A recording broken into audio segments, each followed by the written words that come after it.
Boa noite, irmãos. Boa noite. A graça e a paz do Senhor Jesus seja com cada um de vocês. Estamos dando início a esse culto, celebração ao nosso Deus, louvor e agradecimento ao Senhor, ao único que é digno de toda honra, glória e louvor. Eu quero convidar os irmãos a pegar as suas Bíblias, abrir no Salmo 124. Nós vamos ler o Salmo 124.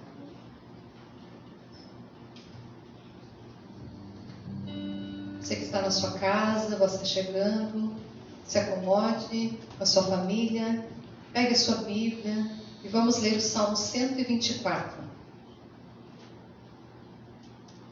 Diz assim a palavra do Senhor: Não fosse o Senhor que estivesse ao nosso lado, Israel que o diga. Não fosse o Senhor que esteve ao nosso lado, quando os homens se levantaram contra nós e nos teriam engolido vivos, quando a sua ira se acendeu contra nós. As águas teriam nos submergido, e sobre a nossa alma teria passado a torrente. Águas impetuosas teriam passado sobre a nossa alma. Bendito o Senhor, que não nos deu por presa aos dentes deles. Salvou-se a nossa alma, como um pássaro do laço dos passarinheiros. Quebrou-se o laço, e nós nos vimos livres. O nosso socorro está em nome do Senhor, Criador do céu e da terra. Amém? Se não fosse o Senhor, nós hoje não teríamos levantado. Se não fosse o Senhor, nós não estaríamos respirando. Se não fosse o Senhor, nós não teríamos alimento na nossa mesa, nem trabalho. Tudo é graça do Senhor. Tudo que temos, tudo que somos, é por Ele, é pela graça dEle. Nós queremos realmente louvar ao Senhor, engrandecer a Ele, que um dia nos salvou, que um dia enviou seu único Filho, para que todo aquele que nele cresce não perecesse, mas tivesse a vida eterna. Nós queremos louvar nosso Deus, que nos salvou e nos colocou uma paz em nós, uma paz que excede todo entendimento. Nós não andamos por meio de vistas nem circunstâncias, mas andamos por meio do Senhor. Amém? Vamos louvar o Senhor por essa paz, pela graça da salvação, por tudo que Ele tem feito e por tudo que Ele ainda fará. Amém?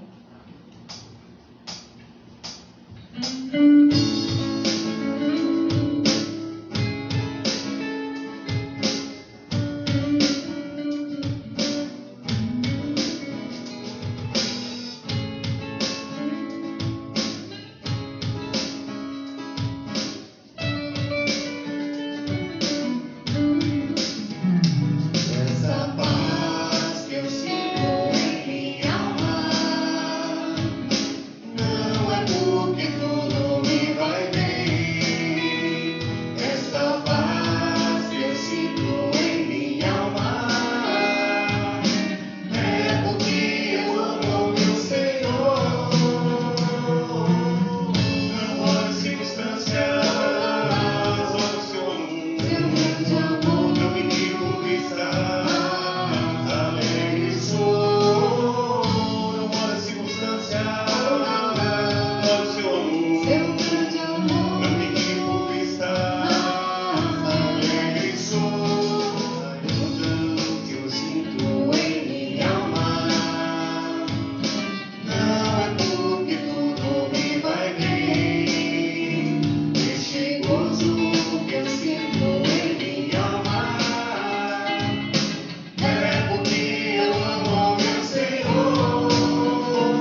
Jesus se entregou lá na cruz do Calvário.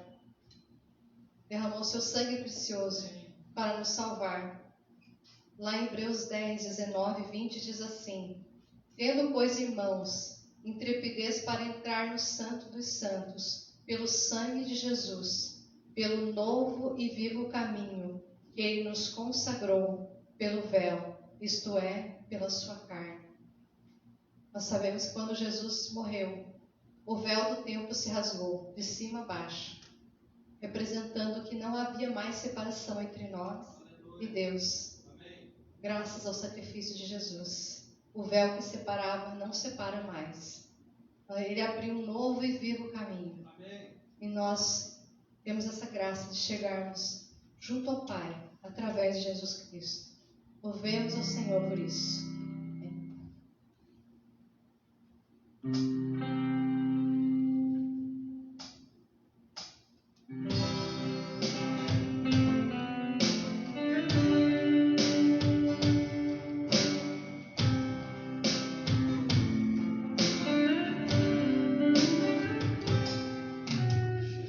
Em tua presença, reunimos-nos aqui, contemplamos tua face e rendemos-nos a ti, pois o dia tua morte trouxe vida a todos nós e nos deu completo acesso ao coração do Pai.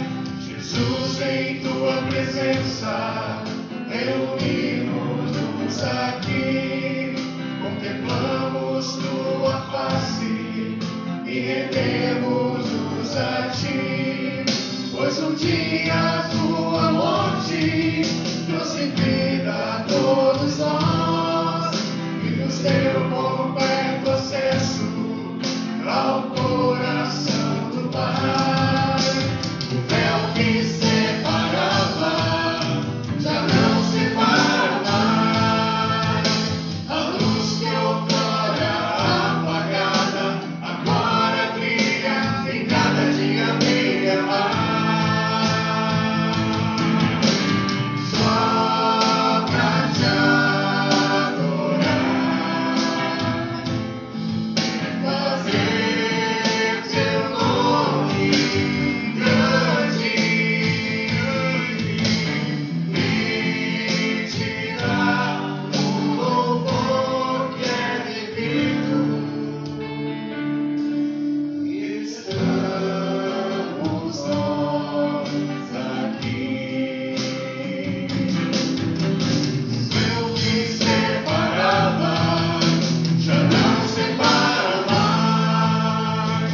A luz que outrora apagada agora brilha e cada dia brilha mais. Só pra te adorar, fazer seu nome grande e te dar o louvor que é devido. Estamos nós aqui. Estamos nós aqui. Estamos nós aqui. Sim, Senhor, nós queremos te dar, Senhor, o louvor que é devido a ti, Senhor. Porque só tu és nosso Deus, só tu és o nosso Salvador, a nossa fortaleza, refúgio bem presente. Obrigado, Senhor. Obrigado por Jesus Cristo. Obrigado pelo seu maravilhoso e grandiosíssimo sacrifício lá na cruz do Calvário, que nos salvou, que nos lavou com seu sangue, que nos redimiu, que nos resgatou do império das trevas e nos trouxe para o seu reino de luz, o reino do seu Filho amado. Muito obrigado, Senhor. Receba esse louvor, Senhor, para a tua honra e glória, Senhor, em nome de Jesus.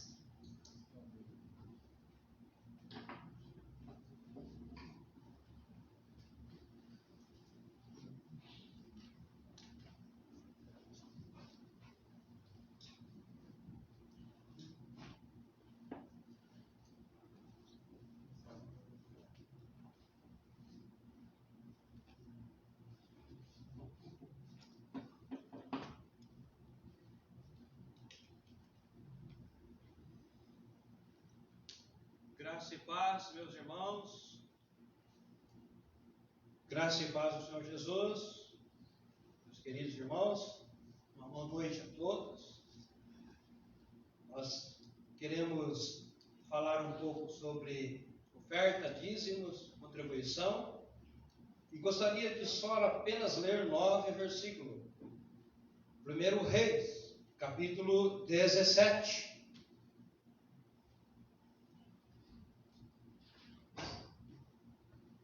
1 Reis, capítulo 17. Eu li na minha leitura sequencial da Palavra de Deus, eu li essa semana e tocou profundamente no meu coração este milagre em que o Senhor operou através do homem de Deus, de Elias, na vida de uma viúva.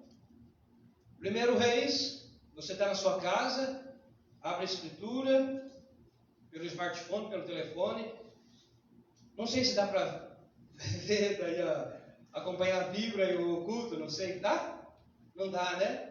Tem que estar com a Escritura na mão. Está com a Escritura na mão, meu amado? Então vamos lá. O verso 8 ao 16. 9 versos apenas. Então a palavra do Senhor veio a Elias dizendo: levanta-se e vá a Sarepta, que pertence a Sidom, e fique por lá.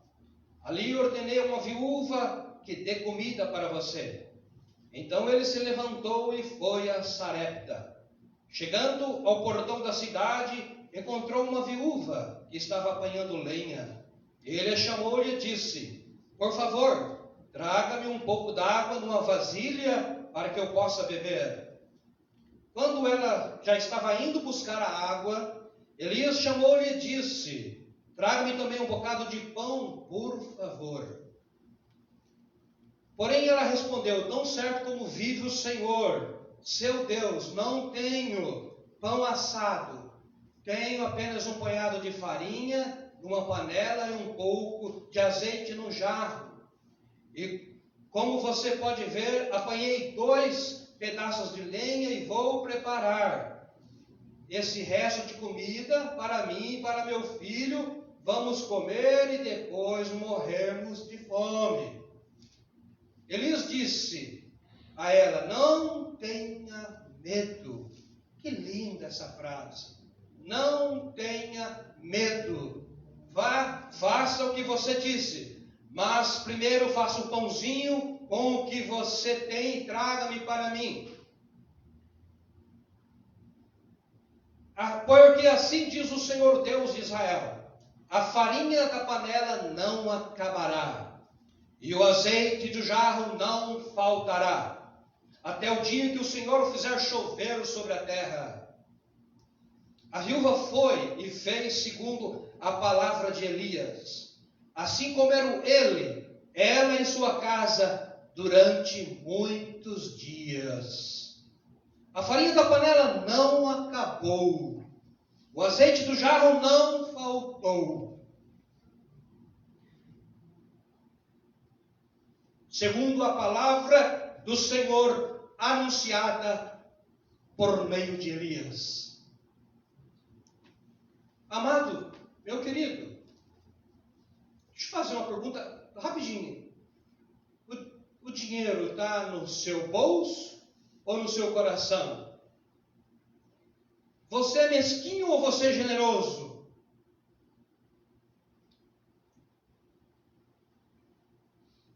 Sabe, aconteceu comigo essa semana. Eu vou compartilhar um testemunho. Hoje o Tiago vai pregar, nosso irmão querido. Mas, como é sabido de vocês, há alguns anos que nós participamos, cooperamos numa casa de comunidade terapêutica. E toda quarta-feira nós estamos lá, pertinho de Luiz Alves. Então o nosso irmão Tiago já foi lá pregar. E o culto é das 7 da manhã às 8. E lá tem 20, 30, 40, 50 homens. E nós levamos sempre o que nós podemos, dentro da nossa possibilidade, cooperamos lá, ajudando. Levamos uma hora uma cesta básica, colocamos roupa. Mas uma coisa que nós fazemos é todas as quarta-feiras, nós levamos pães, passamos no mercado, na padaria e compramos pães fresquinhos, quentinhos e levamos para eles. E deixa eu falar para você. Eu trabalho durante a semana. E as quartas-feiras é o único dia que eu vou só numa região vender. Os outros dias, eu faço quase 20 cidades, a maioria dos irmãos sabe disso, como representante, como vendedor para entrega. Eu estou diante de um vendedor ali também, o irmão do Wellington, outros vendedores me assistindo online, mas vocês sabem muito bem o que é isso. Em alguns lugares eu vou cada 15 dias, outros 20 ou 30 dias. Mas sabe o que tem acontecido comigo? As quartas-feiras têm sido milagres da minha vida. Poder de Deus. Portas sendo abertas. A bondade do Senhor Deus. Exemplo, quarta-feira agora, eu bati recorde de venda. Eu tenho uma meta de venda, mas eu vendi 4 vezes mais do que eu costumo vender. Aleluia! Vocês não acham que é milagre nos dias de hoje? E, principalmente, nós não vendemos arroz e feijão, que é uma coisa muito necessária. Mas Deus é bom, Deus faz milagres. Olha o que ele fez aqui. Não é tolo aquele que abre mão do que não pode reter, para ganhar o que não pode perder. Vocês podem repetir comigo? Daqui tem os que estão aqui aí no online. Não é tolo aquele que abre mão do que não pode reter, para ganhar o que não pode perder. Essa frase é conhecida. Essa frase é muito conhecida. Nosso pastor sempre fala isso. A última vez. Não é tolo aquele que abre mão do que não pode perder, para ganhar o que não pode perder. Reter. A última vez, ficar bem claro. Não é tolo aquele que abre mão do que não pode reter, para ganhar o que não pode perder. Obrigado, Silvana. Vamos orar então, tá? Obrigado. Vamos orar então aqui pelos pedidos de oração, tá? Precisamos de orar, meu irmão. Meu irmão, precisamos de orar. Terça-feira nós estamos aqui orando, às 6:30 da manhã, tá bom?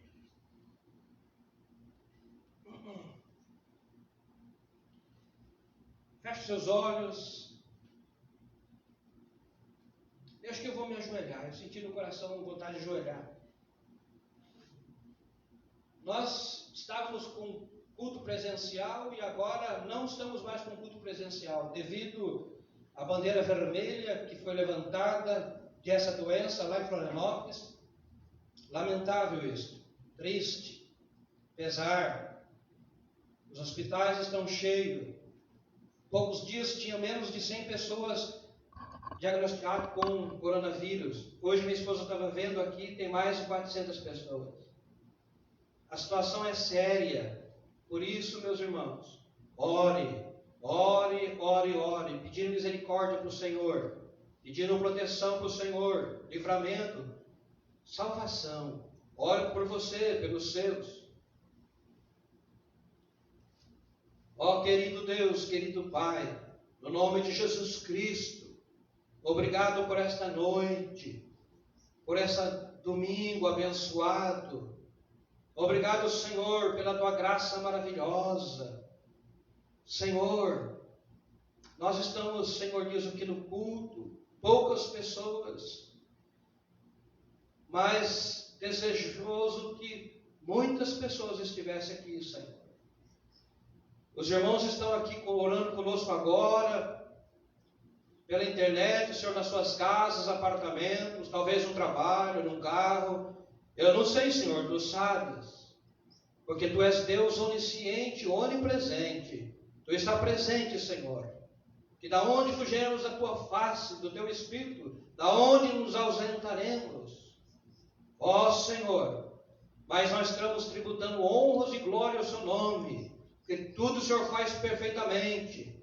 O Senhor está no controle, o Senhor é Deus, que está realmente permitindo este mal, para que nós saiamos maduros, dependentes do Senhor, homens e mulheres de oração, pessoas piedosas que buscam na hora da angústia, que te buscam na hora da aflição, porque o Senhor é refúgio bem presente, o Senhor é torre, o Senhor é castelo forte, o Senhor é o nosso castelo forte. Então, meu Deus, esteja abrindo os olhos do nosso coração, para entendermos, Senhor, para discernirmos. Senhor, nos abençoe, Senhor, como igreja local, para que estejamos, Senhor Deus, agindo dentro do teu projeto, da tua vontade, os menos favorecidos. Senhor, sendo uma ferramenta útil nas tuas mãos nessa cidade. Abençoa, Senhor, levantando pessoas destemidas, valentes, que não venham temer, Senhor, mas venha perseverar em constância, estar firme na palavra como os montes de Sião. Abençoa, Senhor, os meus irmãos, demais, Senhor Deus, riscos. Nós pedimos, Senhor, tenha misericórdia, livra os irmãos. Eu lembro nessa instante da irmã Nazira, da irmã Lúcia, do Carlito, da Célia, do seu Luiz, da dona Vera. Eu lembro dessas pessoas. Guarda o Senhor, livra o Senhor do coronavírus, livra-nos, Senhor. Nós também, nós não somos de ferro, Senhor, nós somos pó cinza, Senhor, e precisamos das tuas bênçãos. Livra-nos de outras doenças, de outros diagnósticos, de outras enfermidades. Livra-nos, Senhor. Oh, meu Deus, faz um muro de fogo ao nosso redor. Abençoa, meu Deus, meu Pai, a nossa cidade, como, Senhor Deus, mesmo na gestão da administração. Abençoa, Senhor, nosso estado, nosso Brasil, na eleição por vir agora, próximo domingo, meu Deus. Bem-aventurada é a nação cujo Deus é o Senhor. Seja o Senhor do Brasil, Pai, em nome de Jesus. Senhor, eu oro, meu Deus querido, para que a economia do Brasil, que haja milagres. O Senhor é Deus de milagres. O Senhor não tem, para o Senhor não tem, meu Deus, crises. Para o Senhor não tem tempo ruim. Para o Senhor não tem escassez, não tem, oh meu Deus, pobreza. Porque o Senhor é Deus cheio de riqueza. A bem da verdade, o ouro e a prata pertencem ao Senhor. E nós oramos, Pai, para que o Senhor venha abençoar os que estão ofertando, dizimando. Irmãos que são fiéis, que têm semeado o teu reino, que o Senhor multiplica. Ó Senhor, o ganho, o salário, as vendas. Senhor, Tu faz milagres, Tu Deus que abre porta. Abençoe, Senhor, as finanças da nossa cidade, da nossa igreja local. Abençoa, Senhor, essa comunidade, para que nós sejamos, Senhor Deus, tendo em abundância para ajudar os menos favorecidos, ajudar os pobres. Em nome de Jesus Cristo, Pai amado, nós suplicamos as Tuas bênçãos. Como precisamos de Ti. A irmã Margarete, Senhor, fez esse pedido, meu Deus. Eu rogo que o Senhor abençoe este homem, Senhor.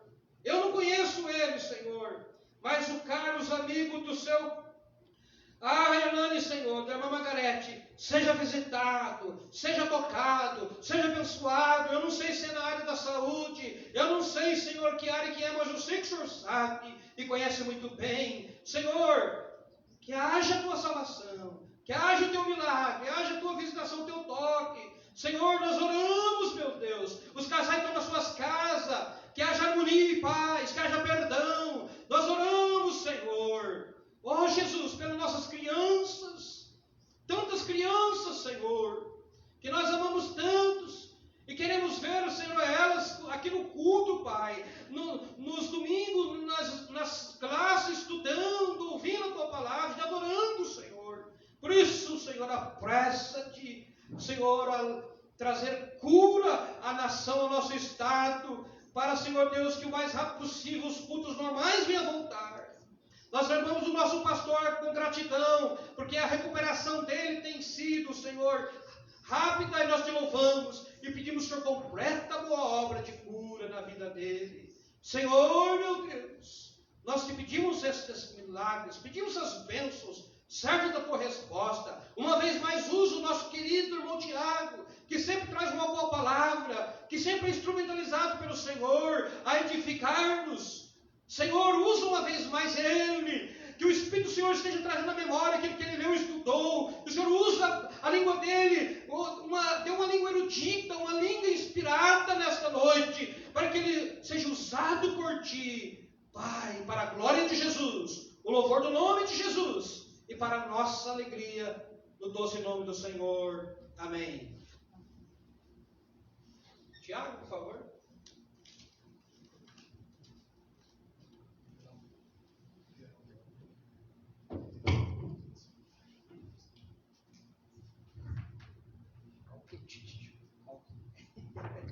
Higienização. Ô Senhor.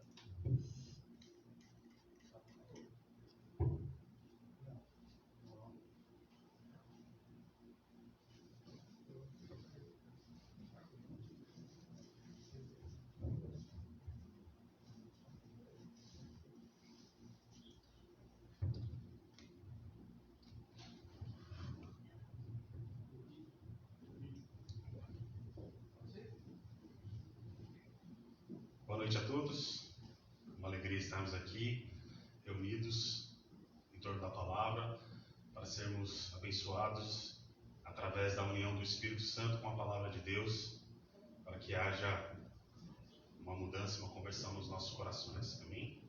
Vai ser depois? Gostaria de convidar os irmãos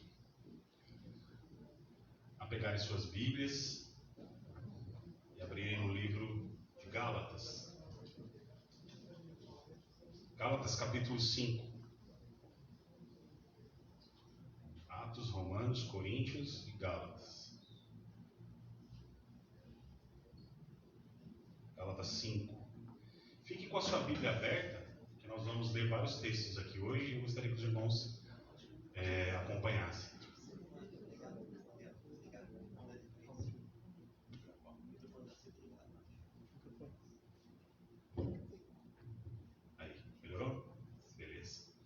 Gálatas 5,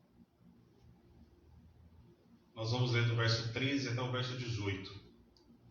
Gálatas 5, do 13 ao 18. Assim diz o apóstolo Paulo à igreja da Galácia. Porque vós, irmãos, fostes chamados à liberdade. Porém, não useis da liberdade para dar ocasião à carne. Sede antes servos uns dos outros pelo amor. Porque toda a lei se cumpre em um só preceito, a saber, amarás o teu próximo como a ti mesmo. Se vós, porém, vos mordeis e devorais uns aos outros, vede que não sejais mutuamente destruídos. Digo, porém, andai no Espírito, e jamais satisfareis a concupiscência da carne. Porque a carne milita contra o Espírito, e o Espírito contra a carne, porque são opostos entre si, para que não façais o que porventura seja do vosso querer. Mas se sois guiados pelo Espírito, não estáis sob a lei. Amém? Paulo está pregando essa palavra num contexto de uma igreja dividida. Uma igreja onde parte dela estava dizendo que se devia seguir a lei, e outra parte dizendo que devíamos seguir a Cristo. Mas mesmo essa parte que dizia que devíamos seguir a Cristo, que eles deviam seguir a Cristo, estava tendo conflito, confusão, briga dentro da igreja. Eu até liguei para o Fábio para ter certeza. Falei, será que esses judeus desse contexto aqui eram judeus convertidos mesmo? Porque a treta era feia. E ele falou, não, era o judeu convertido mesmo, era a igreja de Cristo que estava se pegando, se degladiando mutuamente, se devorando, Paulo fala, por conta disso. Uns eram a favor da circuncisão, outros eram contra a circuncisão, e nessa igreja tinha a presença de gentios, uma grande presença de gentios, e também uma grande presença de judeus, os judeus da diáspora, os judeus que tinham fugido das garras do Império Romano, saindo de Jerusalém, que tinha sido destruída, e se dispersaram pela Ásia, pela África, pela Europa. E essa igreja que Paulo manda essa carta é a igreja da Galácia. E estava tendo essa disputa sobre a circuncisão ou sobre a incircuncisão, se os gentios tinham que circuncidar igual os judeus ou não. E aí vem Paulo e convida esse povo a uma vida de liberdade. Vocês não estão mais presos à lei, vocês agora são livres. Cristo libertou vocês para a liberdade. Mas é uma liberdade do pecado, não uma liberdade para pecar. E o que eles estavam fazendo aqui era tomando essa liberdade para pecar, para contender, para brigar uns com os outros. E aí vem Paulo e fala: vocês têm que amar o próximo como a ti mesmo. Aquele velho mandamento, não é um novo mandamento, é velho. Assim como toda essa notícia que nós vamos dar aqui, são boas novas, boas notícias, mas é uma notícia velha, uma notícia antiga. Só estamos aqui contando. Hoje tem duas notícias boas, né? Essa do Evangelho e a notícia que o nosso pastor Fábio está melhorando. Falei com ele hoje. Graças a Deus está bem melhor a sua saúde. As orações foram intensas. O negócio foi sofrido, mas graças a Deus está bem, está recuperando e logo estará aqui, voltando a pregar aqui para nós. Amém?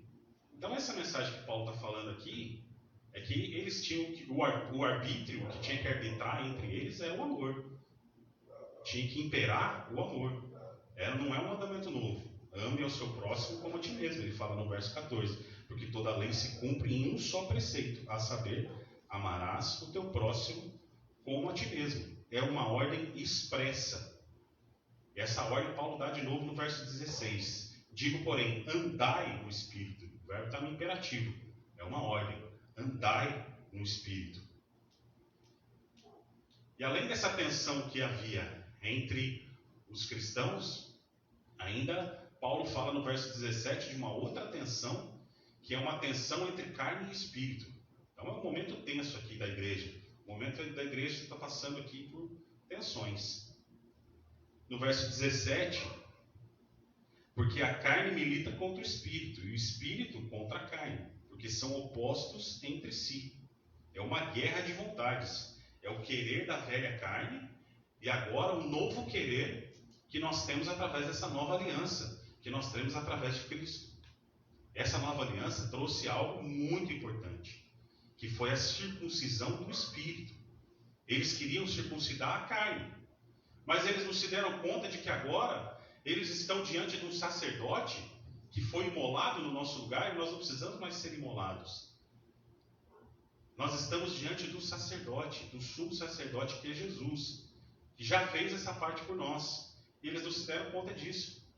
Era o querer da velha carne, que não estava acostumado com esse novo querer do Espírito, que é essa vida no fruto do Espírito, como nós vamos ver daqui a pouco. E essa analogia do fruto é uma coisa muito interessante, porque o fruto é algo orgânico, é algo que vem de dentro para fora. E é exatamente isso aqui que Paulo dá a entender, fazendo essa analogia do fruto. Que esse fruto do Espírito é algo produzido através do Espírito. Não vem de nós, não vem do nosso coração. Se existe alguma coisa boa no ser humano, isso não provém de nós mesmos, mas é fruto do Espírito. É fruto de uma obra de Deus. E o fruto aqui está no singular, não é frutos do Espírito, é o fruto do Espírito de propósito. Porque todas essas características do Espírito que estão agora sobre o crente na nova aliança são todas interligadas. É tudo interligado. Pensa como se fosse uma tangerina, por exemplo, onde você pode saborear um gomo, mas sabendo que aquele gomo faz parte de um todo. Assim é o fruto do Espírito. Tudo interligado. Hoje nós vamos falar sobre um fruto específico, que é o fruto da bondade.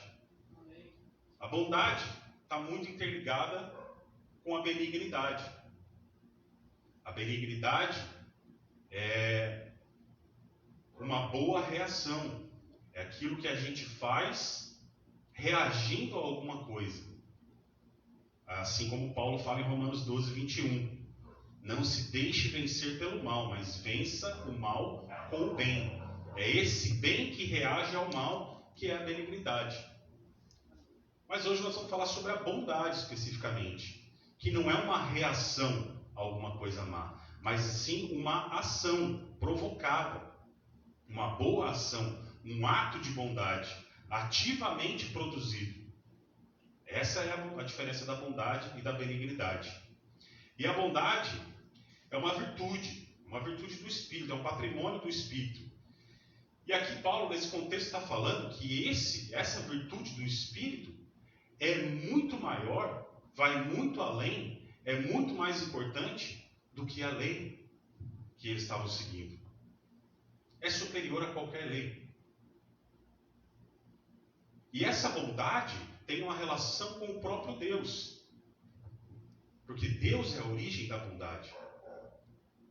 Ele é a origem e a causa desse fruto específico da bondade. Por que Paulo insiste tanto em falar sobre a bondade? Porque o próprio Deus é bom. E essa bondade de Deus é revelada na palavra em muitos lugares, né? Nos Salmos, nos profetas. Lá em 2 Crônicas, por exemplo, no capítulo 5, Salomão está prestes a inaugurar o templo. O sonho do seu pai, que era inaugurar o templo, um lugar onde eles pudessem adorar, onde a presença do Senhor estaria, para eles celebrarem, adorarem e cultuarem ao Senhor. E Salomão prestes a inaugurar o templo, era uma festa, estava todo mundo reunido, os levitas, músicos, havia instrumentos, sons, havia símbolos, tamborins, tinha de tudo. Estava uma festa, a festa completa, para celebrar o templo que estava prestes a ser inaugurado. E eles estavam cantando uma canção, e um refrão dessa canção dizia: o Senhor é bom, e sua misericórdia dura para sempre.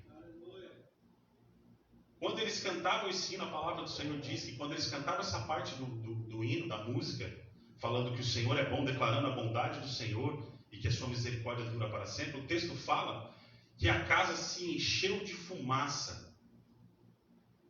Era um representar físico da presença de Deus. A casa se encheu da glória de Deus. Quando eles reconheceram a bondade de Deus, o lugar foi tomado pela presença de Deus. E a bondade do Senhor é revelada pelos salmistas em vários salmos. No Salmo 34, por exemplo, no verso 8 diz: provai e vede que o Senhor é bom. No Salmo 135, verso 3 diz: louvai ao Senhor, porque Ele é bom. No Salmo 145, que é um salmo muito conhecido, Salmo 145, verso 9 diz: o Senhor é bom para todos, e as suas ternas misericórdias permeiam as suas obras. O Senhor é bom para todos, até para os maus, né? A graça comum imperando sobre nós. Se não fosse essa graça dispensada sobre toda a humanidade, eu não sei o que seria de nós. Porque o ser humano tem um potencial de maldade maior do que eles podem expressar às vezes, né? Tem teólogos que falam que o ser humano tem um potencial de maldade como o de um Hitler. Um bebê já tem o potencial para ser um Hitler, porque a maldade é inerente do ser humano, mas a bondade é inerente ao Senhor. E se não fosse essa misericórdia, essa bondade dispensada sobre todos, sobre toda a carne, sobre toda a terra, isso aqui seria inabitável. O profeta Naum, no capítulo 1, verso 7, diz: o Senhor é bom, é fortaleza no dia da angústia, e conhece os que nele se refugiam. O Senhor é bom e fortaleza no dia da angústia. Então aqui nós percebemos que a bondade faz parte do caráter imutável de Deus, é um atributo imutável de Deus. Quando a gente volta lá para o Gênesis, no início de tudo, a origem de tudo, a gente vê Deus reconhecendo a sua própria criação como boa. Ele criava uma coisa e dizia, e viu Deus que era bom. Deus criava outra coisa e dizia, e viu Deus que era bom. Deus reconhecendo que a sua criação era boa. A palavra bom em hebraico é a palavra tov, que tanto significa um adjetivo bom, como também o substantivo bem. É um bem palpável. É a mesma palavra para bom, o adjetivo bom, e para o substantivo bem. Grave bem isso aqui, porque essa palavra vai se repetir muito durante o nosso estudo aqui. Então, para nós entendermos a bondade, nós temos que saber o que é bom aos olhos do Senhor. Então, ele viu que a criação, aquilo que era completo, que era perfeito aos olhos dele, era bom. Mas mais para frente, nós também conseguimos entender, através dos olhos de Deus, o que não era bom. Porque Deus olhou para Adão e disse: não é bom que o homem esteja só. Então, nós sabemos, aos olhos de Deus, o que é bom, que é essa criação, essa completude, a coisa criada por Deus, na sua essência. E nós também vemos aqui em Gênesis o que aos olhos de Deus não é considerado bom, mesmo antes da queda, antes do pecado entrar no mundo. Adão estava sozinho antes da queda, não tinha pecado ainda no mundo. Mas Deus viu que não era bom que o homem esteja só. Deus vê uma falta em Adão. Então aqui nós já podemos entender como funciona a bondade para Deus. O critério do que é bom e o que não é bom. Deus considera bom aquilo que é completo. E Ele não considera bom aquilo que é incompleto, aquilo que está em falta. E o que faltava em Adão? Faltava um semelhante. Porque essa bondade depende de uma relação. Não existe bondade sozinha. A bondade sozinha define em si mesmo. Essa bondade tem que transbordar. Então Deus viu na criação que não era bom que Adão estivesse só. E nós entendemos a partir disso que o critério de Deus para definir o que é bom e o que não é bom é a falta.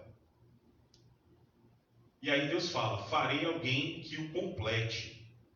Farei alguém que corresponda. A palavra em hebraico é neged. Essa palavra neged significa que corresponda. Então o que não é bom é uma ausência. E o que é bom é aquilo que completa. Esse é o sentido da palavra bom, de acordo com Deus. O que não é bom é uma ausência. E o que é bom é uma presença. O que é completo. E aí Deus finaliza toda a criação, depois que Ele cria tudo, o homem, as coisas, o mar, o céu, a terra. E aí em Gênesis 1:31 fala: e viu Deus que era muito bom. No superlativo, é muito bom. Porque estava completo, porque estava concluído, porque era pleno, porque era harmônico, porque não tinha falta, porque era rico. Esse é o conceito de bom para o Senhor, aquilo que é rico. E o conceito de maldade é exatamente o contrário. É aquilo que está em desarmonia, aquilo que está incompleto, aquilo que está inconcluído, aquilo que não é pleno, aquilo que é pobre, aquilo que tem falta. Esse é o conceito de maldade. A maldade é exatamente o inverso da bondade. Então, para nós sermos bons, nós temos que estar dentro do querer de Deus. Porque o significado de bondade nós só encontramos verdadeiramente quando encontramos o que é bondade para Deus, do conceito dele, não no nosso conceito. Então, enquanto algo não chega aonde Deus quer, aquilo não pode ser considerado bom. Só existe bondade quando Deus olha e fala: está completo, é bom. Em Romanos 12, verso 2, Paulo aqui ecoando Jesus, ele diz: a vontade de Deus é boa, perfeita e agradável, como quase sinônimos, né? Ela é boa, perfeita, completa, sem falta, agradável. Nós vemos aqui também na Bíblia várias vezes essa palavra bom, que em hebraico é a palavra tov, relacionada a bens também. Como eu disse, é um substantivo também. No Salmo 104, no versículo 27, diz: todos esperam de ti que lhes dê de comer a seu tempo. Se lhes dás, eles o recolhem. Se abres a mão, eles se fartam de bens. Tov. É o bem que Deus dá. Então essa palavra bondade também tem uma relação econômica. Também é uma coisa palpável. E como vimos agora há pouco que não existe uma bondade sem uma relação, isso faz todo sentido. Porque se é bom só para você, não é algo que é bom diante dos olhos de Deus. Então não é bom. Nós vamos ver isso mais para frente. Jesus conversando com o jovem rico. A partir daqui nós podemos dizer que ser bondoso é fazer o bem, é entregar, é beneficiar, é entregar o bem. Assim como Deus entregou lá o bem, entregou o alimento, e o salmista está louvando o Senhor pelo alimento. É entregar o bem. Então ser bom é entregar o bem, é beneficiar. Não existe bondade sem essa relação. Não tem sentido sozinha. A bondade não tem sentido sozinha. A bondade exige uma entrega. A bondade é uma graça. A bondade é um transbordar da graça divina. Nós só conseguimos ser bons com o nosso próximo quando nós estamos cheios da graça divina e transbordamos para o próximo. Somente na relação que existe bondade. Deus olha para o mundo e fala, é bom. E que momento que ele fala que é bom? Quando ele entrega o mundo na mão do ser humano. É no momento da entrega que a gente vê a bondade realmente. É só nessa relação. Até mesmo com Deus foi assim. Ele só falou que é bom quando ele entregou algo completo. Paulo está levando os Gálatas agora, através desse ensinamento, a um novo patamar. Agora não é mais a lei que impera, agora é o amor, é a bondade. É outro nível de espiritualidade. Você não precisa mais seguir uma cartilha. Agora, não é mais isso pode, isso não pode. Agora, tudo que você faz, toda a relação que você tem, o que vai arbitrar é o amor. E as obras da carne são exatamente o oposto. O que impera não é o amor. Paulo vai falar mais para frente aqui. Vamos ler. A partir do 19.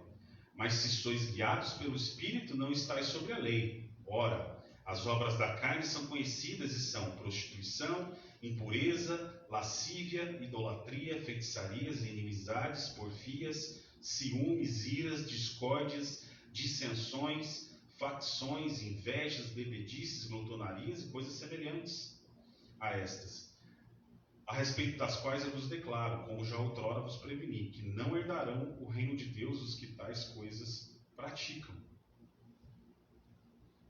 Esses homens que estão sendo guiados pelas obras da carne são homens que estão devorando o mundo com prostituições, com lascívias, com bebedices, homens famintos, incompletos, de acordo com esse conceito de bondade de Deus, que é algo completo. Eles estão incompletos.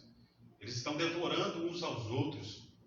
Os próprios crentes aqui, né, Paulo usa antes, estão devorando uns aos outros. Mas esses agora que são regidos pelas obras da carne, estão devorando o mundo à sua volta. Estão evidenciando o mal. Estão subtraindo. Não estão doando, como a bondade faz.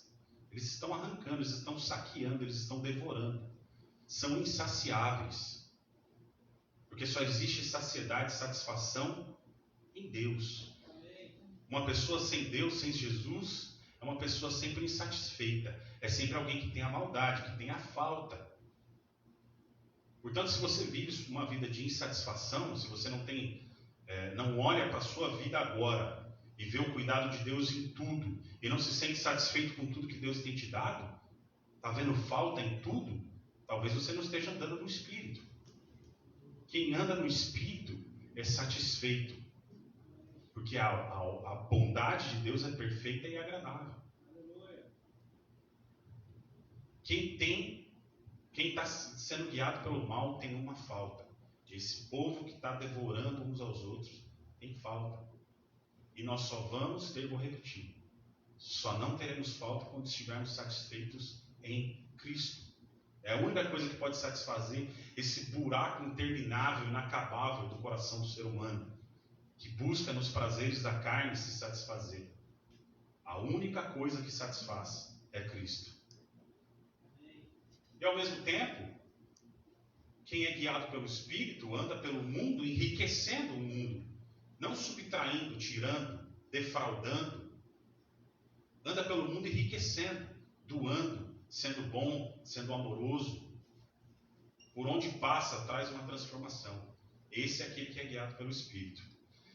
Queria que os irmãos abrissem as suas Bíblias no livro de Mateus, no Evangelho de Mateus, capítulo 7, verso 15. Mateus 7, 15.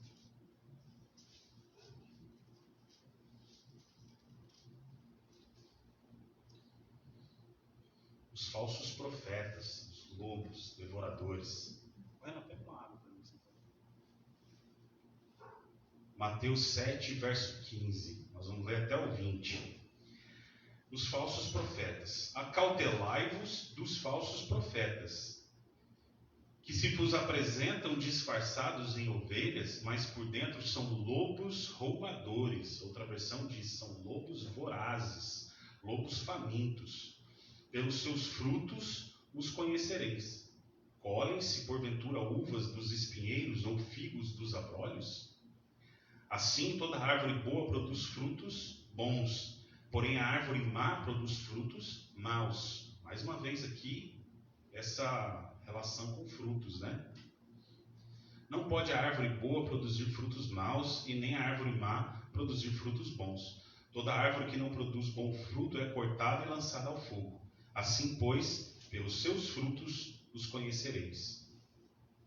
Esses lobos vorazes são os falsos profetas que estão defraudando as igrejas por aí, que estão roubando, que estão fazendo maldade, porque eles têm uma falta. A palavra não é suficiente, o Espírito não é suficiente para eles, Cristo não é suficiente para eles. Obrigado, Renan. Mas eles estão defraudando as igrejas como lobos vorazes, famintos. Esse texto aqui não está dizendo que nós seremos salvos através dos nossos frutos, através da nossa bondade. Mas só está querendo dizer que aquele que já é salvo, ele evidencia esses frutos do Espírito. Não tem como você dizer que você é salvo, que você é um escolhido, um eleito do Senhor, se você está andando na carne, sendo levado pelo fruto da carne. Quem é salvo evidencia o fruto do Espírito, porque não tem como você colher um fruto bom de uma árvore ruim. E o contrário é verdadeiro, não tem como você colher um fruto ruim de uma árvore boa. A árvore boa produz bons frutos. A árvore boa é o crente andando no Espírito, produzindo frutos pelo mundo, evidenciando esses frutos. E quem vive em maldade nunca vai evidenciar Cristo. Nunca. Os frutos da carne evidenciam aonde você está plantado. Se você está plantado na carne, você vai evidenciar os frutos da carne. Se você está plantado no Espírito, você vai evidenciar o fruto do Espírito. Na queda, Adão já tinha essa fome voraz, igual esse lobo aqui. O pecado original foi fruto dessa insatisfação do ser humano. Foi fruto dessa maldade em achar uma falta, em achar que o que Deus te dá não é suficiente. E eles comeram fruto nessa vontade de devorar, de conhecer, de querer mais, de ser insatisfeito. E Paulo, igualmente, identificou essa falta aqui no povo de Gálatas. Porque eles estavam se devorando mutuamente, estavam fora da bondade. E o coração do homem, que é plantado nessa ausência, é um coração mau. Nosso coração tem que estar plantado na presença de Deus, na presença do Espírito. Mas como? Se o próprio Paulo fala que não há um bom, não há um sequer, não há um que busque a Deus. E esse texto, pelo jeito, é importante, porque ele se repete 3 vezes na Bíblia. 2 vezes do Salmo e 1 vez aqui em Romanos. Então, como que nós vamos evidenciar esses bons frutos, esse bom fruto do Espírito? Como que nós vamos evidenciar a bondade se o ser humano, se a maldade é inerente ao ser humano, se a maldade habita o ser humano desde a queda? Como? Como que nós vamos evidenciar essa bondade se essa bondade não é humanamente produzida? Se essa bondade a gente viu que só é produzida através de Deus. Nós vamos ver aqui como. Jesus vai dar uma resposta boa aqui. Nós vamos ver como que isso vai acontecer daqui a pouco. Essa maldade que devora está no homem. Às vezes a gente bota a culpa no devorador, mas o devorador é você, que compra compulsivamente para tentar fechar esse vazio que tem no seu coração. É você que mente descaradamente para o seu patrão. Às vezes o devorador está em você, está em mim.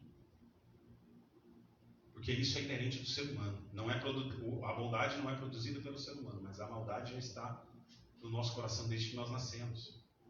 É a depravação total. É essa maldade que já está no coração do homem, que tenta devorar tudo à sua volta.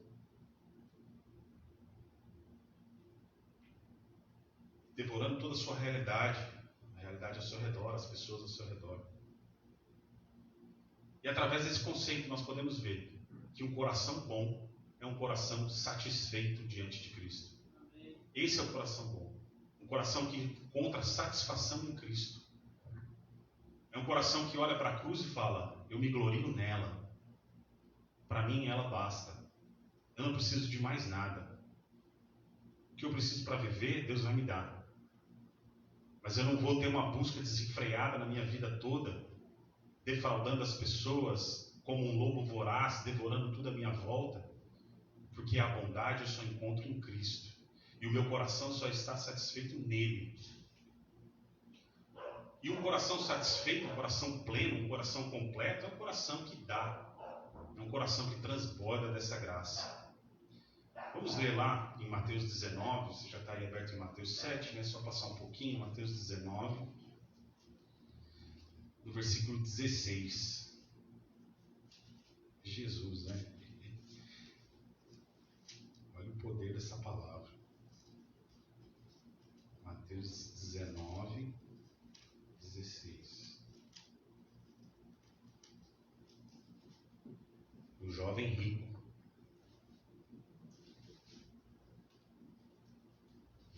E eis que alguém, aproximando-se, lhe perguntou: Mestre, que farei eu de bom para alcançar a vida eterna?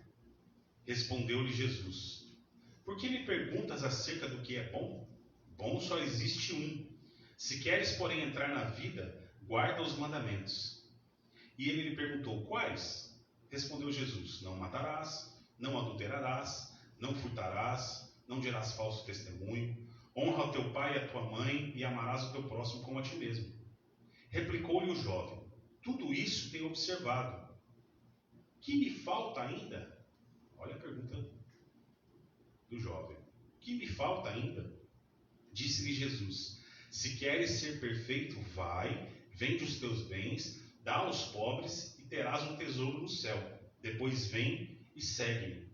Tendo, porém, o jovem ouvido essa palavra, retirou-se triste por ser dono de muitas propriedades. O jovem rico chega diante de Jesus com uma riqueza. Ele já chega com uma riqueza. Qual que é a riqueza dele? Não é só essa riqueza material que ele fala no final, que ele saiu triste dessa conversa aqui, porque ele ia ter que vender todas as suas propriedades. Ele já chega com uma bondade moral, com algo moral, com uma lista moral de bondade, que era a lei que ele seguia. Ele já chega diante de Deus, de Jesus, com essa bondade, com essa lista de bens morais. Eu já sigo a lei. Mas ele mesmo assim estava insatisfeito, porque ele queria um bem. Ele chega para Jesus querendo um bem. Mas ele queria um bem que ele pudesse dominar, assim como ele dominava as suas propriedades. E aí vem Jesus e fala: a bondade que você procura não está em você, não está em seguir as leis, não está na pauta moral, não está em tudo isso aí que você falou para mim que faz, não está nos seus bens materiais. A bondade está no Pai. Não é algo que você se apropria. É algo que pode te encher, te fazer transbordar, mas não é algo que você se apropria. Não é seu, não é inerente do seu coração. O rico acha que tem bem. E Jesus mostra para ele que ele não tinha nada. Olha a pergunta dele: o que me falta? Jesus olha para ele e fala: venda todos os seus bens, abra mão daquilo que você acha que é bom. Abra mão do que você acha que é bom. Abra mão do seu eu, do seu ego, que diz que você segue a lei corretamente e por causa dela você vai para o céu. Abra mão das suas coisas que você se apega no seu dia a dia e se entregue nas mãos de Deus. Isso acontece conosco hoje, né? Eu tenho um emprego garantido, não preciso de mais nada, estou com a vida ganha.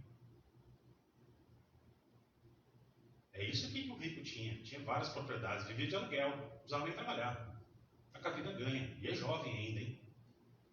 Aí Jesus olha para ele e fala: você não tem nada. E ele pergunta: o que me falta? Esse jovem tem uma falta no coração, é aquilo que nós falamos. Quem tem a bondade não tem falta, quem tem a maldade tem uma falta. Esse jovem tinha uma falta, porque ele não estava firmado na bondade. Aí continua, no verso 23 até o 26. Os discípulos agora, diante dessa fala de Jesus, olha a reação dos discípulos. Então disse Jesus a seus discípulos: em verdade vos digo que um rico dificilmente entrará no reino dos céus. E ainda vos digo que é mais fácil passar um camelo pelo fundo de uma agulha do que entrar um rico no reino de Deus. Ouvindo isso, os discípulos ficaram grandemente maravilhados e disseram: sendo assim, quem pode ser salvo? A diferença da pergunta dos discípulos com a pergunta do jovem rico. Quem pode ser salvo? Jesus, fitando neles o olhar, disse-lhes: isto é impossível aos homens, mas para Deus tudo é possível. Os discípulos olham para aquela cena onde o jovem rico aparentemente tinha tudo, porque era um cara que seguia a lei, tinha bens e propriedades, segurança financeira, e Jesus olha para ele e fala que não é suficiente. Aí os discípulos falam: então o que é suficiente? O que eu preciso? Jesus, lá na conversa com o jovem, já estava pensando 5 passos na frente. Um jogador de xadrez, né? Eu ia falar de pôquer aqui, mas vamos comparar com o xadrez. Jesus era um enxadrista aqui, já estava pensando 5 passos lá na frente, porque ele queria ouvir essa pergunta aqui dos discípulos. A pergunta do jovem era: o que me falta? E aí os discípulos perguntam: quem pode ser salvo? E ele responde: isto é impossível aos homens, mas para Deus tudo é possível. Só há salvação em Deus. Não é pelo cumprimento da lei, não é por deixar de fazer isso ou por fazer aquilo que você vai ser salvo. Isso depende de Deus, não depende do homem. Para o homem é impossível, mas para Deus tudo é possível. E aí Jesus convida para uma vida além da obediência e do bem moral. Ele convida para uma vida no Espírito. Ele fala que não adianta você estar quite com Deus através da lei. Não adianta. A graça traz uma abundância diferente. Então quer dizer que a graça também traz consigo responsabilidades diferentes. Não basta mais a gente seguir a lei que diz: não roubarás. Agora, a lei elevou o nível. Além de não roubar, nós temos que ser generosos, nós temos que ser bondosos, nós temos que doar. Não basta mais não matar. Nós temos agora que pegar o doente, igual o bom samaritano fez, e levar ele para casa. Não é só não matar aquele cara que estava lá no caminho. Era pegar ele e levar para casa e curar. Olha o nível da graça. Elevou a responsabilidade também. Não é só não cobiçar, mas igual está na lei. É ter um coração grato. É olhar para aquilo que o próximo tem e ser grato com aquilo que você já tem e falar: eu não preciso do que ele tem. Eu sou grato com o que eu tenho. Então não basta não cobiçar, tem que ter um coração grato. Não basta não adulterar. Você tem que amar a sua esposa e dar a vida por ela. Não foi assim que Cristo fez com a igreja? Deu a vida pela igreja? Temos que dar a vida pela igreja. Temos que dar a vida pelas esposas. Pela igreja foi ele que deu. A gente não é capaz. mas pela esposa, pelo jeito, é.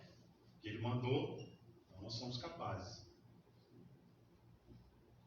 Sacrifícios. Temos que fazer o sacrifício pela sua esposa, pelas nossas esposas. Então, através disso, nós vemos que não basta cumprir a lei, tem que viver no Espírito. Tem que viver no Espírito. Não é só ter a dívida quitada por obedecer à lei. É necessário transbordar. A gente não precisa, a gente não tá quite, não basta. A gente tem que ter um saldo positivo. E esse saldo positivo é só quando a gente transborda. Só quando enche tudo e vai para fora de nós mesmos. É assim que funciona no reino espiritual. Então você não tem que se preocupar com essa pauta moral. Você não tem que se preocupar com o que pode ou não pode. Tatuagem pode. Mulher pode usar saia, decote, ou calça, o que quer que seja. Não é essa a mensagem. Não é isso que você tem que se preocupar. Deus te preparou para uma vida muito mais virtuosa do que essa pauta moral. Enquanto a gente está se preocupando com essa pauta moral, Deus está querendo equipar a gente com uma bondade que procede dele próprio. Uma bondade, um amor que vai ser o árbitro. Você não vai precisar pensar na lei mais. Isso pode? Vamos ver na lei. Pega o livrinho da lei, igual o Renan faz toda semana lá na faculdade. Vamos ver se isso pode ou não pode. Deus quer equipar você com uma bondade, com um amor que está muito acima disso. Isso pode ou não pode? Quem vai responder? O amor e a bondade que Deus vai te equipar. Isso é andar no fruto do Espírito. Deus está querendo te equipar com essa bondade. Mas aí você olha e fala, mas é impossível. Aí Jesus olha para você e fala, para o homem é impossível, mas para o meu Pai nada é impossível. Para terminar, eu gostaria de ler Romanos 12, versículo 16 ao 21. Romanos 12, 16 ao 21.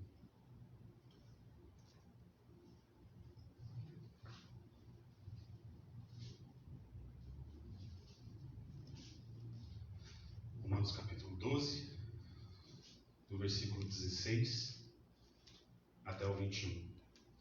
Tende o mesmo sentimento uns para com os outros. Em lugar de serdes orgulhosos, condescendei com o que é humilde. Não sejais sábios aos vossos próprios olhos. Não torneis a ninguém mal por mal. Esforçai-vos por fazer o bem perante todos os homens. Se possível, quando depender de vós, tende paz com todos os homens. Não vos vingueis a vós mesmos, amados. Mas dai lugar à ira, porque está escrito, a mim pertence a vingança, eu é que retribuirei, diz o Senhor. Pelo contrário, se o teu inimigo tiver fome, dá-lhe de comer. Ai, essa aqui foi pesada. Se tiver sede, dá-lhe de beber, porque fazendo isso, amontoarás brasas vivas sobre a tua cabeça. Não te deixes vencer do mal, mas vence o mal com o bem. Olha o nível de espiritualidade que Deus quer nos levar. Ele quer não apenas que nós não sejamos maus, mas que nós sejamos bons. Não apenas que nós sejamos bons, mas que nós transbordemos esse bem. Aí vem Paulo aqui agora e acaba com tudo. Não basta você ser bom durante a sua caminhada, nas encruzilhadas dos caminhos da vida aí, e espalhar o bem para quem é bom. Agora vem Paulo e eleva um negócio mais alto ainda. Você tem que ser bom com o seu inimigo. Isso é que é o Evangelho. Você tem que ser bom até com quem é ruim com você. Você tem que ser benigno e responder o mal com o bem. É nesse nível de espiritualidade que os salvos, os eleitos, têm que andar. Amém? Amém. Curve suas cabeças agora. Senhor, nós somos fracos, falhos, pecadores. E nós não conseguimos. É impossível aos nossos olhos. Para nós é impossível, Senhor. Mas como diz o teu Filho Jesus, para ti, o nosso Pai, nada é impossível. que o Senhor possa nos elevar nessa noite a um nível de espiritualidade tão profundo, que nós possamos, ao caminhar, pagar o mal com o bem e alimentar o nosso inimigo se ele estiver com fome. É somente algo divino no coração do homem, para transformar um coração que é inerentemente mau em um coração que pode responder o mal com o bem. É somente através da ação do Teu Espírito. E nós pedimos que o Teu Espírito haja no nosso coração, Senhor, para que cheguemos nesse nível de espiritualidade, para que façamos a diferença lá fora e todos saibam que nós somos Teus filhos, Teus servos, e somos salvos, e por sermos salvos, nós evidenciamos a obra do Espírito em nós. Seja conosco com as nossas fraquezas, em nome de Jesus nós oramos. Amém. Nós vamos cantar uma canção agora.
Chamar o irmão Renato para estar impetrando a bênção final e lendo a nossa doxologia.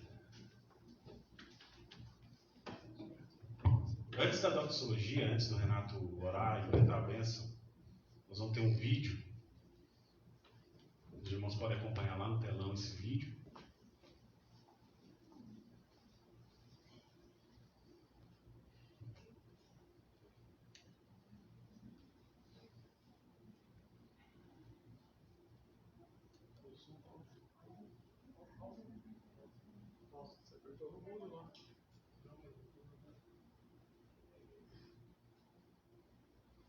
Leozinho, tava mudo aí no computador. Não, já tive. Já tá com.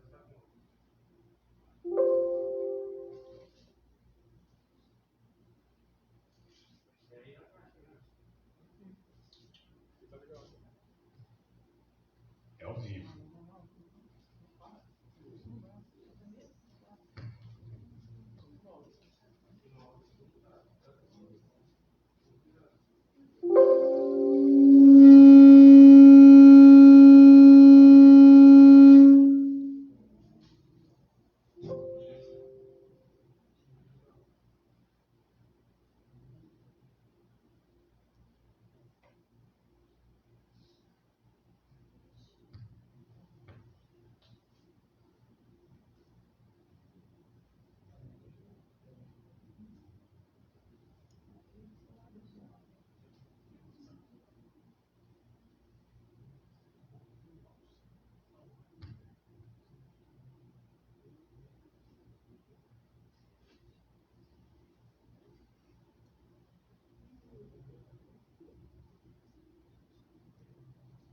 Volta.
3, 2.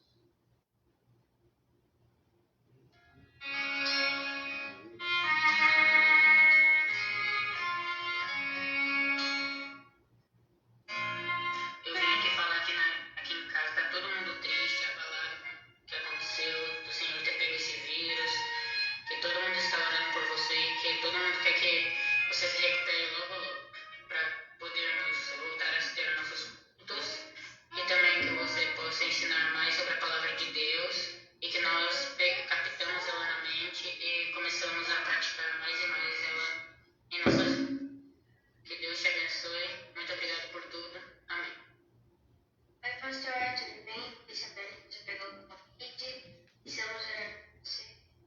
Você está muito triste por ter ficado, mas saiba que Deus está cuidando de você, você possa perdoar logo, logo e poder espalhar mais e mais a palavra de Deus. Tchau! Eleve os meus olhos para viver de onde nós, esse povo vem dessa terra. Sabe,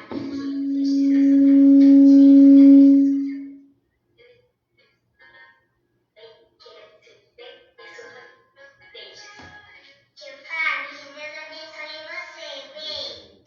Melhora, pastor.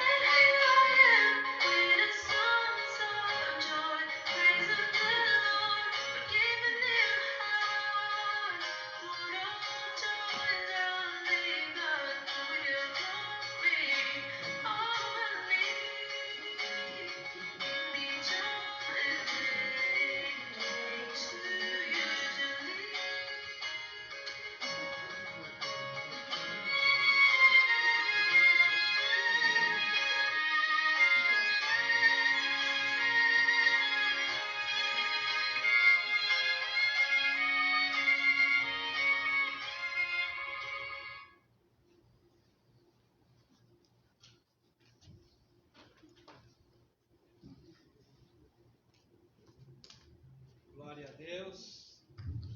Louvado seja o Senhor. por essas lindas crianças que Deus nos deu, né? Que preciosidade. Cada uma mais bonita do que a outra. Então, essas orações, essas homenagens dessas crianças para o nosso pastor. Eu creio que muito em breve estará aqui conosco, né? Louvar o Senhor pela vida do nosso irmão Tiago, que trouxe também a palavra de Deus para os nossos corações. Fica firme, meu irmão. Tá? Acompanha as quinta-feiras, os domingos, aí na sua casa, no seu apartamento, nos cultos, tá bom? Não fique desligado, fique ligado na mensagem do Senhor, tá bom? Orando por nós, ficando em espírito, andando no espírito. E nós vamos declarar, então, invocar a bênção apostólica e depois a gente encerra com a doxologia ou vocês querem ao contrário? A doxologia depois? Vamos lá? Ora, aquele que é poderoso para vos guardar de tropeços e para vos apresentar com exultação, imaculados diante da sua glória, ao único Deus, nosso Salvador, mediante Jesus Cristo, Senhor nosso, glória, majestade, império, soberania, antes de todas as eras, e agora e por todos os séculos. Amém. Que a graça de Jesus Cristo, que é a bondade do Senhor, que o grande amor de Deus, o nosso Pai, que é a bondade do Senhor, que a comunhão do Espírito Santo, que é a bondade do Senhor, permaneça com os irmãos que aqui estão, os irmãos aí que estão nas suas casas, com todo o povo de Deus, na cidade de Balneário Camboriú, no estado de Santa Catarina, no Brasil e no mundo, para a glória de Jesus. Amém.